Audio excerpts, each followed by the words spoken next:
Hey guys, thank God you're here because we have a problem to solve. Vivan and his siblings are fighting because they all want to use the iPad at home. To solve this argument, their mother has come up with an easy rule. They get to divide their weekly iPad time based on their age.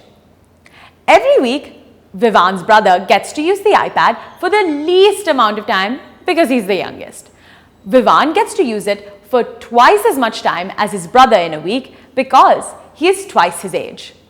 And Vivan's sister is the luckiest.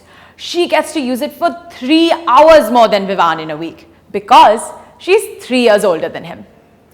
That settles their problem. But to calculate how much time each of them actually gets, let's try to write these out as algebraic expressions. An algebraic expression is like a mathematical phrase that could contain known numbers, which are constants, variables, and operators. So, let's work this out. We know that every week, Vivan's younger brother gets the least amount of time. But since we don't know how many hours that is, let's call it X number of hours per week, which is a variable. Vivan gets twice as much time as his brother. How would we write that out? When we say twice or 2 times something, it usually means that we have to multiply that by 2 using the multiplication operator. The multiplication operator is also used for keywords like double or multiplied by. In this case, Vivan gets 2 times X hours to use the iPad. So, he can use the iPad for 2x hours in a week. Finally, Vivan's sister gets 3 hours more iPad time than him. That's an easy one. Phrases like more than, plus, or increased by all mean we have to use the addition operator.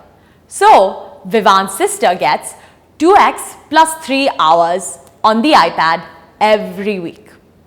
Now, we know in the form of expressions how many hours each of them get.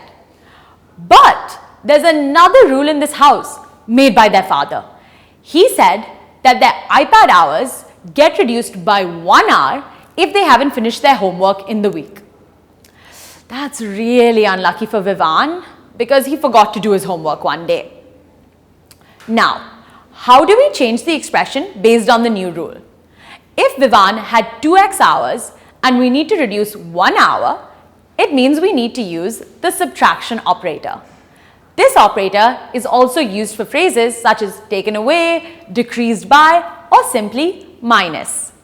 So, we know that he got 2x minus 1 hours on the iPad. Now that we have these algebraic expressions, we can calculate how much time each of Vivan's siblings and Vivan get on the iPad by finding the value of each expression. To get this, we need to substitute the value of the variable. For example, if Vivan's brother spends 2 hours on the iPad in the week, we can replace the x variable with 2. That makes time spent by Vivan as 2 multiplied by 2 minus 1, which is 4 minus 1, or 3 hours to use the iPad. And his sister gets the most time because she gets 2 multiplied by 2 plus 3. That is 4 plus 3 or 7 hours to use the iPad. Whew! I think we finally helped to stop the arguments between these siblings. Let's summarize what we did to write out the algebraic expressions. We first read through the word problem and identified the known and the unknowns. We then assigned a variable to the unknown. Next, we wrote an algebraic expression using variables, constants, and operators for the keyword. Now, handing it back to your tutor so you can test out some more expressions.